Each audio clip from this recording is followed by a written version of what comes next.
السلام علیکم دوستو، ویلکم ٹو مائی چینل دا سیران۔ تمام ویڈیو اپڈیٹس کے لیے دا سیران کو سبسکرائب کر کے بیل نوٹیفیکیشن کو آن کر دیں۔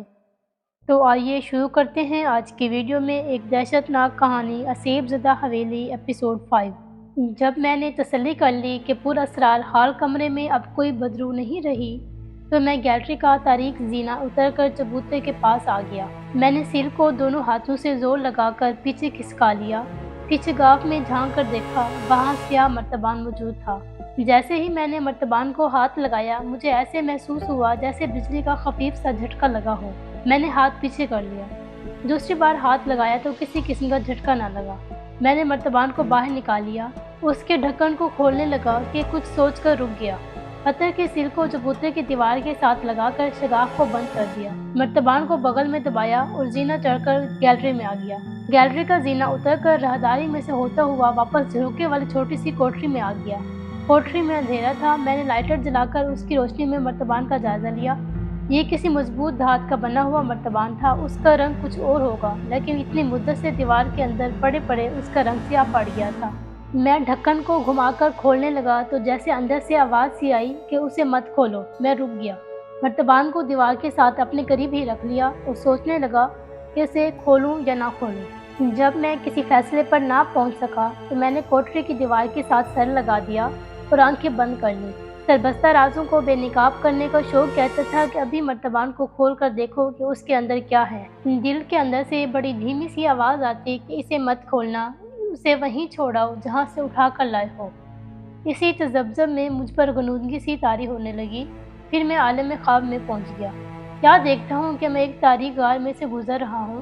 میں زمین پر چل نہیں رہا، میرے پاؤں زمین سے اوپر اٹھے ہوئے ہیں اور میں ہوا میں پرواز کرتا جا رہا ہوں۔ غار میں اندھیرا ہی اندھیرا ہے۔ پھر اچانک مجھے کسی عورت کے سسکیاں بھر کر رونے کی آواز آتی ہے۔ میں اپنے آپ اس آواز کی طرف مڑ جاتا ہوں۔ یہ آواز غار کے اندر بنی ہوئی کوٹری میں سے آ رہی ہے۔ کوٹری کا دروازہ کھول کر دیکھتا ہوں کہ اندر فرش کے درمیان ایک گول کنواں ہے۔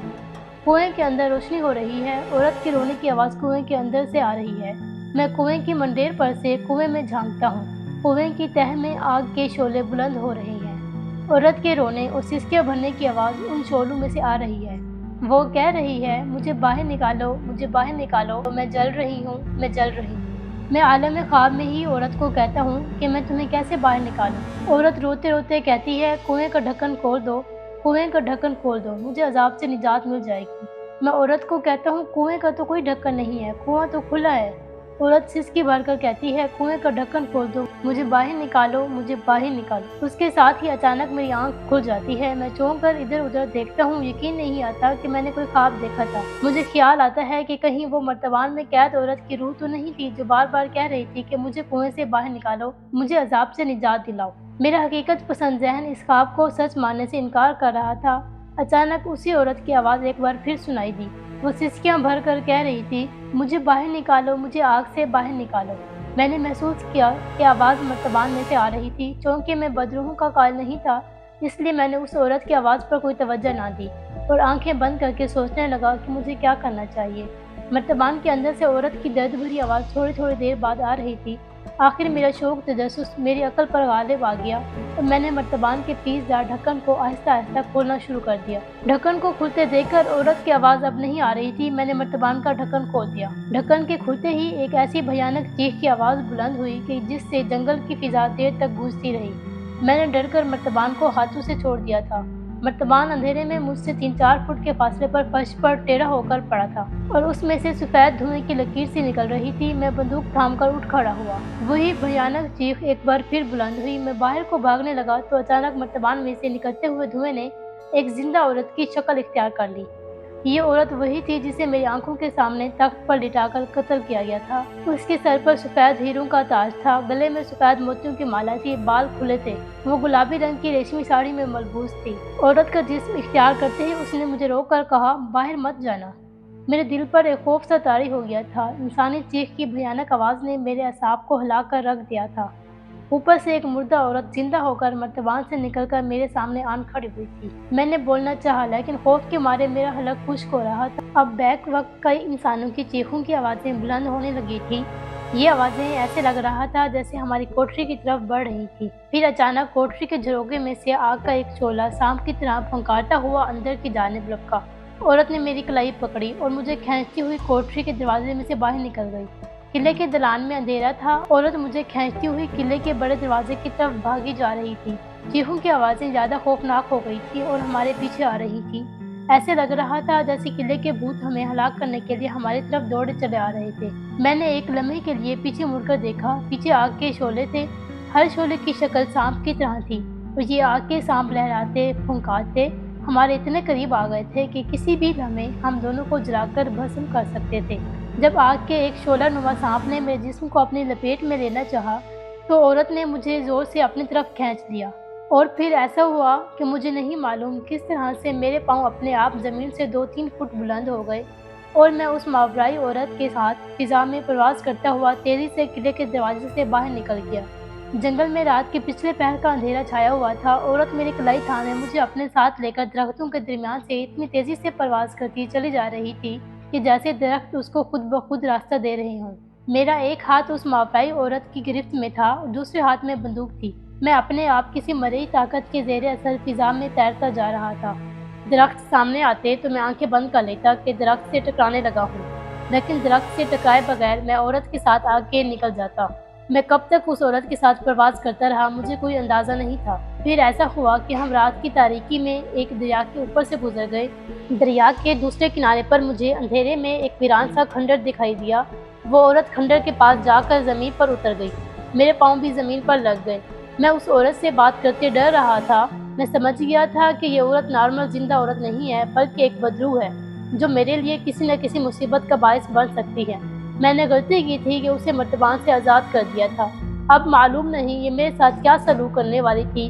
اس نے ابھی تک میری کلائی پکڑ رکھی تھی۔ اس کے ہاتھ کی گرفت بڑی سخت تھی، اتنی سخت کہ میرے جیسے صحت مند شکاری آدمی کی کلائی درد کرنے لگی تھی۔ جب وہ مجھے ساتھ لے کر کھنڈر میں داخل ہونے لگی تو میں نے اپنے قدم روک لیے اور ہمت کر کے اس عورت سے کہا، میں تمہارے ساتھ نہیں جاؤں گا، تم مجھے چھوڑ دو۔ میں نے تمہیں آزاد کر دیا ہے، اب جہاں جی چاہے چلی جاؤ۔ عورت نے میری کلائی چھوڑ دی۔ وہ بالکل میرے قریب کھڑی تھی۔ آسمان پر صبح کا اجالا نمودار ہونے لگا تھا۔ شہر کی دھندلی روشنی میں اس عورت کی آنکھیں سیاہ ہیروں کی طرح چمک رہی تھی۔ اس چمک میں ایک محبت اور رحم کا احساس تھا۔ یہ عورت دراز قد تھی اور اس میں کوئی شک نہیں کہ بہت خوبصورت تھی۔ اس کا رنگ گندمی تھا مگر چہرے کے نقوش بڑے دلکش تھے۔ کہنے لگی، تم نے مجھے رگو کی قید سے آزاد کر کے مجھ پر اتنا بڑا احسان کیا ہے کہ تم اس کا اندازہ نہیں کر سکتے۔